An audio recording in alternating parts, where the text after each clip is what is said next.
Hey, how you doing? Daniel Ruiz Tyson with another Writer's Life. What day is it? It's Tuesday. Tuesday. I think when you live this kind of life, you lose track of the days, and not because your life is so exciting. Trying to film this at an angle so you can't see that I haven't ironed this top. I really don't like ironing. It's one of a couple of chores that I really struggle with. I'm trying to think what the other one is now. I can't think.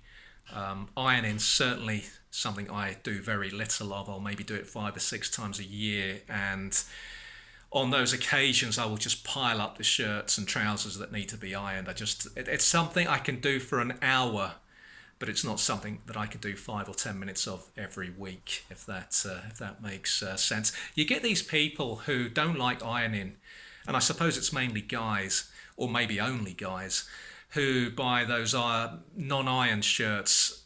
It's complete rubbish. You have to iron a shirt. There's no such thing as a non-iron shirt. I bought them. They need to be ironed. They look like they need to be ironed. Similarly, when you get these, again, maybe it's just guys who cycle into the man every morning and they've gone to the effort of folding their work clothes, their shirts and trousers into a bag that they cycle in with, and then they turn up at their desk after a shower. So they'll turn up at their desk after about 20 minutes after they've actually arrived in the building. Meantime, you're manning the fort. And then they turn up and they sit at their desk in the most creased clothes you could possibly imagine. I mean, these things, you need to think about these things.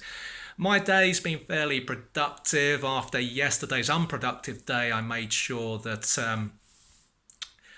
I pushed hard on the rewrite up until the early part of the afternoon. I've got another chunk of that to do now. I'm going to grab another coffee.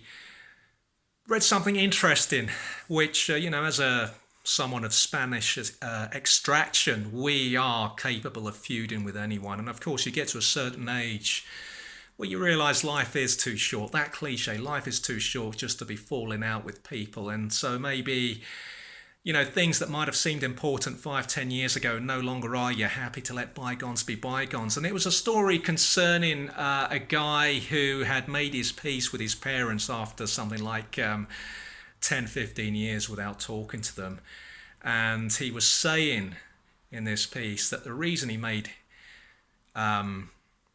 good with his parents, that he actually led on burying the hatchet, whatever the hatchet was because he was now of an age where he was starting to see friends lose parents, or friends having parents in hospital as their parents started to get older and frailer, which I think is, it's a good reason. He's seen sense. He's been big enough to say, okay, look, we're never going to maybe agree on why we fell out, but it's not important now. I don't want to get a phone call at some point telling me you guys are gone, and we never got the chance to just sit down and break bread again.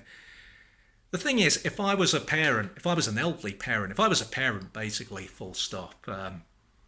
Let's say me and my imaginary son fall out when he's older.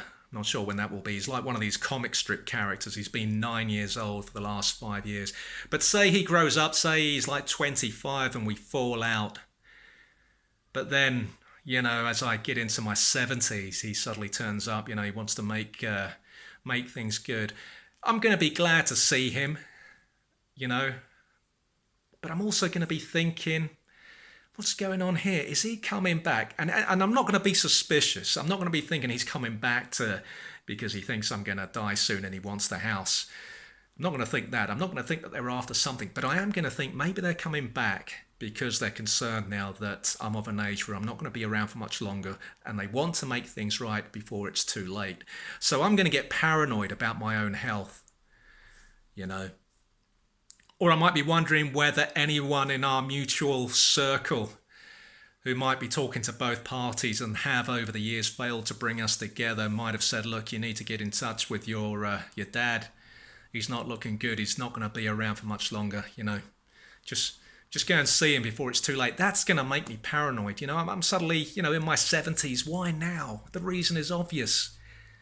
They think you're not long for this world. So that is something that would bother me. Right now, it's not going to be something I need to worry about. Maybe it's something you need to worry about.